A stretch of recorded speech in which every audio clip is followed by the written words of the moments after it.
Hi guys, welcome to Aruna teach Kannada YouTube channel.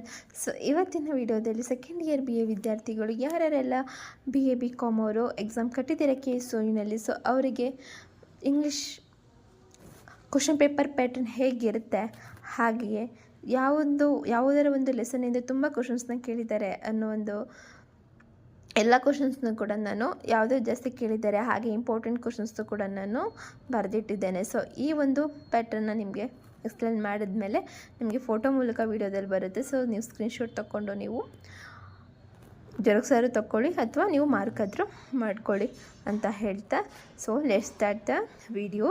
So section ಎನಲ್ಲಿ ನಿಮಗೆ ಒಟ್ಟು ಪೊಯೆಟ್ರಿ, ಪ್ರೋಸ್, ಡ್ರಾಮಾ ಆ್ಯಂಡ್ ಗ್ರಾಮರಿಂದ ನಿಮಗೆ 8 ಮಾರ್ಕ್ಸಿಗೆ ಪೇಪರ್ ರೆಡಿ ಮಾಡಿರ್ತಾರೆ. ಆಯಿತಾ, ಒಟ್ಟು ನಿಮಗೆ 3 hours ಟೈಮ್ ಇರುತ್ತೆ.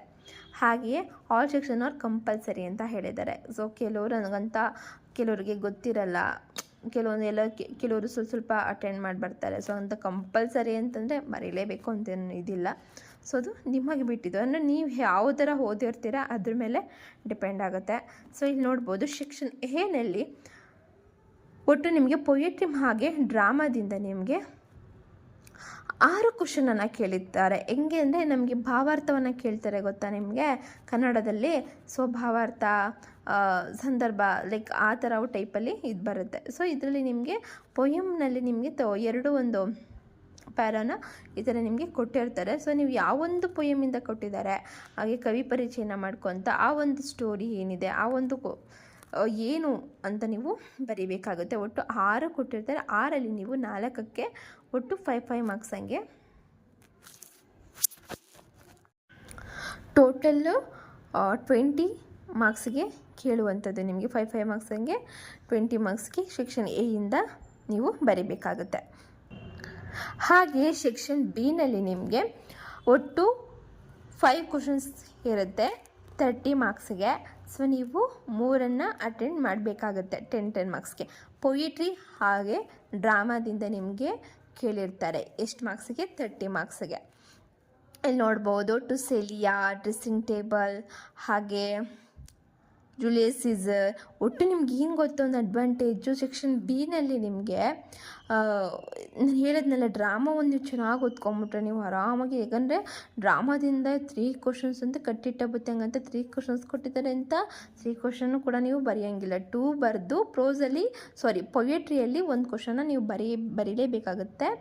ಸೊ ನೋಡಿ, ಟು ಸೆಲಿಯಾ, ಡ್ರೆಸ್ಸಿಂಗ್ ಟೇಬಲ್. ಸೊ ಇವೆರಡರಲ್ಲಿ ನೀವು ಒಂದನ್ನು ಆಯ್ಕೆನ ಮಾಡಿ ಬರೆದು, ಹಾಗೆ ಜೂಲಿಯಸ್ ಸೀಸರಿಂದ 2 ಕ್ವಶನ್ಸ್ನ ನೀವು ಬರೆದ್ರೂ ಪರವಾಗಿಲ್ಲ. ಬಟ್ ಈ ಒಂದು ಜೂಲಿಯಸ್ ಸೀಸರಿಂದ ನಿಮಗೆ ಕಟ್ಟಿಟ್ಟ ಬುತ್ತಿ ಕೊಡ್ತಾರೆ, ಏನು ಡೌಟೇ ಬೇಡ. ಸೊ ನೀವು ಡ್ರಾಮಾನೊಂದು ಚೆನ್ನಾಗಿ ಓದ್ಕೊಂಬಿಟ್ರೆ ಆರಾಮಾಗಿ ನೀವು ಮಾರ್ಕ್ಸ್ನ ತೊಗೋಬೋದು. ಸೊ ಎರಡು ಇಂದ ನಿಮಗೆ 20 ಮಾರ್ಕ್ಸ್ ಸಿಗುತ್ತೆ.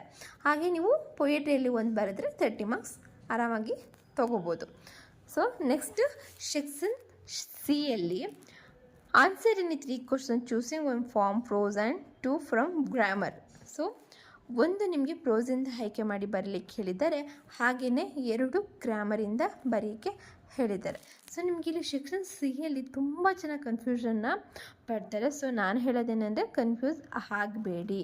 ಸೊ ಈಗ ಕೇಳಿದರೆ ನೀವು ಒಂದು ಪ್ರೋಸ್, ಇದರಲ್ಲಿ 12, 13, 14, 15 ಹಾಗೆಯೇ 16. ಸೊ ಇಷ್ಟನ್ನು ನಿಮಗೆ ಕೊಟ್ಟಿರ್ತಾರೆ.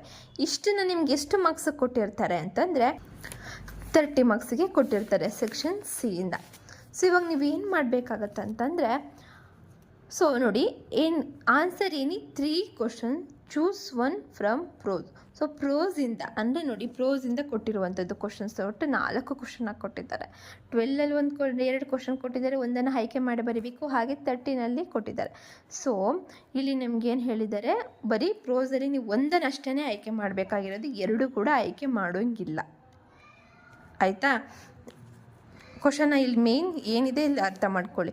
ಸೊ ಇವೆರಡರಲ್ಲಿ, ಈ 4ರಲ್ಲಿ 12 ಆ್ಯಂಡ್ 13 ಕ್ವಶನಲ್ಲಿ ನಿಮಗೆ ಯಾವುದು ಈಸಿ ಇದೆ ಅಂದರೆ, ಆನ್ ಗೋಯಿಂಗ್ ಜರ್ನಿ, ಆಮೇಲೆ we can say on the knocking at the gate in the Macbeth, ಹಾಗೆಯೇ get up on the cold mornings, ಹಾಗೆಯೇ ವಾಕಿಂಗ್ ಟು. ಸೊ ಈ 4ರಲ್ಲಿ 12 ಆರ್ 13 2 ಕಂಪಲ್ಸರಿ ಇರುತ್ತೆ. ಸೊ ಇವೆರಡರಲ್ಲಿ ಒಂದನ್ನು ನೀವು 12 ಆರ್ 13ನಲ್ಲಿ ಒಂದನ್ನು ನೀವು ಒಂದು ಕ್ವಶನ್ ಬರಿಬೇಕಾಗುತ್ತೆ. ಅರ್ಥ ಆಯ್ತಲ್ಲ? ಸೊ 2ರಲ್ಲಿ 1 ಅಟೆಂಡ್ ಮಾಡಬೇಕಾಗುತ್ತೆ. ಸೊ ಇದರಲ್ಲಿ ನೀವು 12 ಆಯ್ಕೆ ಮಾಡಿ ನೀವು 1 ಕ್ವಶನ್ಸ್ ಬರೆದ್ರೆ 10 ಮಾರ್ಕ್ಸ್ ಬರುತ್ತೆ. ಸೊ ಅಷ್ಟೇ. ಹಿಂಗಂತ ಇವೆರಡು ಕೂಡ ನೀವು ಬರೆಯಂಗಿಲ್ಲ. 2ರಲ್ಲಿ 1 ಮಾತ್ರ 12 or 13 13ನಲ್ಲಿ 1 ಮಾತ್ರ ನೀವು ಬರೀಬೇಕಾಗುತ್ತೆ. ಹಾಗೆ 1 ಕ್ವಶನ್ಸ್ನ ನೀವು ಅಟೆಂಡ್ ಮಾಡಬೇಕಾಗುತ್ತೆ. ಸೊ ಇಲ್ಲಿ 10 ಮಾರ್ಕ್ಸ್ ಇತ್ತು. ಇನ್ನು 20 ಮಾರ್ಕ್ಸಿಗೆ ನೀವು ಗ್ರಾಮರ್ನ ಮಾಡಬೇಕಾಗುತ್ತೆ, ಗ್ರಾಮರ್ ಬರಿಬೇಕಾಗುತ್ತೆ. ಸೊ ಗ್ರಾಮರ್ ಏನಪ್ಪ ಕೊಟ್ಟಿದ್ದಾರೆ ಅಂತಂದರೆ write an essay on one of the following, ಹಾಗೆಯೇ write the precis of the following of suggest the suitable title. So ನಿಮಗೆ ಈ ಒಂದು ಸ್ಟೋರಿಯನ್ನು ಓದಿ ಸೂಟಬಲ್ ಆಗಿರೋ ಟೈಟಲನ್ನು ಬರಿಬೇಕಂತ ಹೇಳಿದ್ದಾರೆ. ಸೊ 13ನಲ್ಲಿ 1 ಎಸೆ ಬರಿಬೇಕಾಗುತ್ತೆ. 15ನಲ್ಲಿ ನಿಮಗೆ ಸ್ಟೋರಿ ಓದಿ ಅದಕ್ಕೊಂದು ಟೈಟಲ್ ಕೊಡಬೇಕಾಗತ್ತೆ. ಹಾಗೆಯೇ ಇದೆಲ್ಲ ಒಂದೇ, ಇದು 15, ಓಕೆನಾ? ಸೊ 16ನಲ್ಲಿ read the following passage and answer the question that follow. So ನಾನು ಹೇಳೋದೇನೆಂದರೆ ನಿಮಗೆ ಇದು ಬೆಟರು. 16 ತುಂಬ ಈಸಿ ಇರುತ್ತೆ, ಅಟೆಂಡ್ ಮಾಡ್ಬೋದು. ಹಾಗೆ 16ನಲ್ಲಿ ಬಿಯಲ್ಲಿ fill in the blanks with appropriate ಪ್ರಿಪೋಷನ್ಸಲ್ಲಿ, ಹಾಗೆ fill in the blanks with appropriate forms of the verb. So ಇಷ್ಟನ್ನು ಕೊಟ್ಟಿದ್ದಾರೆ. ನೀವು ಇದು ತುಂಬ ಈಸಿ ಇದೆ ಆ್ಯಕ್ಚುಲಿ ಇದು, ಆಯಿತಾ? 16 ಈಸಿ ಇದೆ. ಹಾಗೆಯೇ ಮತ್ತು ಎಸ್ಸೆ. ಸೊ ಇವೆರಡರಲ್ಲಿ ನೀವು 1 ನೀವು ನೋಡಿ. ಒಟ್ಟು ನಿಮಗೆ 14, 15, 16 ಗ್ರಾಮರ್ ಇರುತ್ತೆ. ಅರ್ಥ ಆಯ್ತಲ್ಲ? ಸೊ ಈ ಒಂದು 14, 15, 16ನಲ್ಲಿ ನೀವು ಬರೀ 2 ಮಾತ್ರ ಆಯ್ಕೆ ಮಾಡಬೇಕಾಗುತ್ತೆ. ಬಿಕಾಸ್ ನೋಡಿ, ಇಲ್ಲಿ 3ರಲ್ಲಿ ನೀವು 1 ಬರೆದ್ರೆ ನಿಮಗೆ 10 ಮಾರ್ಕ್ಸ್ ಸಿಗುತ್ತೆ ಎಸ್ಸೆನಲ್ಲಿ. ನೀವು ಇದನ್ನು ಬರೆಯದೇ ಇದ್ರೂ ಚಿಂತೆ ಇಲ್ಲ, ಆಯಿತಾ? ಸಮಯ 16 ನೀವು ಬರೆದ್ರಿ ಅಂದ್ಕೊಳ್ಳಿ, ಆಯಿತಾ? 16A B C ಇಷ್ಟನ್ನು ನೀವು ಬರೆದ್ರೆ 10 ಮಾರ್ಕ್ಸ್ ಸಿಗುತ್ತೆ. ಇಲ್ಲಿ ಗ್ರಾಮರಿಂದ 20 ಮಾರ್ಕ್ಸ್ ಆಯಿತು. ಹಾಗೆ ಪ್ರೋಸಿಂದ ನಿಮಗೆ 10 ಮಾರ್ಕ್ಸ್ ಆಯಿತು. ಕರೆಕ್ಟಾಗಿ 30 ಮಾರ್ಕ್ಸ್ ಆಯಿತು. ಸೊ ಇಲ್ಲಿ ಇವೆರಡರಲ್ಲಿ ನಿಮಗೆ ಈ 4ರಲ್ಲಿ ಯಾವ್ದು ಈಸಿ ಇದೋ, ಅಂದರೆ ಇದರಲ್ಲಿ ನಿಮ್ಗೆ ಯಾವ್ದು ಈಸಿ, 12 ಈಸಿ ಇದ್ದರೆ 12ರಲ್ಲಿ 1 ಕ್ವಶನ್ ಅಟೆಂಡ್ ಮಾಡಿ, ಅಥವಾ 13 ಈಸಿ ಇದ್ದರೆ 13ರಲ್ಲಿ 1 ಅಟೆಂಡ್ ಮಾಡಿ. ಬಟ್ 2 ಕೂಡ ಅಟೆಂಡ್ ಮಾಡಬೇಡಿ, ಸರಿನಾ? 2ರಲ್ಲಿ 1 ಮಾತ್ರ ಅಟೆಂಡ್ ಮಾಡಿ. ಅರ್ಥ ಆಯ್ತಲ್ಲ? ಹಾಗೆಯೇ ಗ್ರಾಮರಲ್ಲಿ 14, 15, 16ನಲ್ಲಿ 13 or 14 ಅಟೆಂಡ್ ಮಾಡಿ, ಅಥವಾ 13 or 16 ಅಟೆಂಡ್ ಮಾಡಿ, ಇಲ್ಲ 14 or 15 ಅಟೆಂಡ್ ಮಾಡಿ, ಆಯ್ತಲ್ಲ? ಗ್ರಾಮರಲ್ಲಿ 2 ಅಟೆಂಡ್ ಮಾಡಬೇಕಾಗತ್ತೆ. ಹಾಗೆಯೇ ಪ್ರೋಸಲ್ಲಿ 12 or 13ನಲ್ಲಿ 2ರಲ್ಲಿ 1 ನೀವು ಅಟೆಂಡ್ ಮಾಡಬೇಕಾಗತ್ತೆ. ಅರ್ಥ ಆಯ್ತಲ್ಲ? ಸೊ ನಿಮ್ಗೆ ಅರ್ಥ ಆಗಿಲ್ಲ ಅಂತಂದರೆ ನೀವು ಏನಾದ್ರು ಡೌಟ್ಸ್ ಇದ್ದರೆ ನಿಮಗೆ ಕಮೆಂಟ್ ಸೆಕ್ಷನಲ್ಲಿ ನೀವು ಕೇಳಿ, ನಿಮಗೆ ಆನ್ಸರ್ ಮಾಡ್ತೀನಿ ಅಂತ ಹೇಳ್ತಾ, ಸೊ ಇವಾಗ ಇಂಗ್ಲೀಷ್ ಇಂಪಾರ್ಟೆಂಟ್ ಕ್ವಶನ್ಸ್ನ ನಿಮಗೆ ಫೋಟೋ ಅಪ್ಲೋಡ್ ಮಾಡ್ತೀನಿ ವಿಡಿಯೋದಲ್ಲಿ. ಸೊ ನೋಡಿ, ಸ್ಕ್ರೀನ್ಶಾಟ್ ತೊಗೊಳ್ಳಿ, ಹಾಗೆ ಹೆಲ್ಪ್ ಆಗುತ್ತೆ ಅಂತ ಹೇಳ್ತಾ, ನನಗೆ ಇನ್ನೂ ಎಷ್ಟೋ ಒಂದು ವೀಡಿಯೋಗಳನ್ನ ಇದು ನಿಮಗೆ ಯೂಸ್ಫುಲ್ ಆಗುವಂಥ ವೀಡಿಯೋಸ್ಗಳನ್ನ ನಾನು ನನ್ನ ಚಾನಲ್ನಲ್ಲಿ ಅಪ್ಲೋಡ್ ಮಾಡಿದ್ದೀನಿ.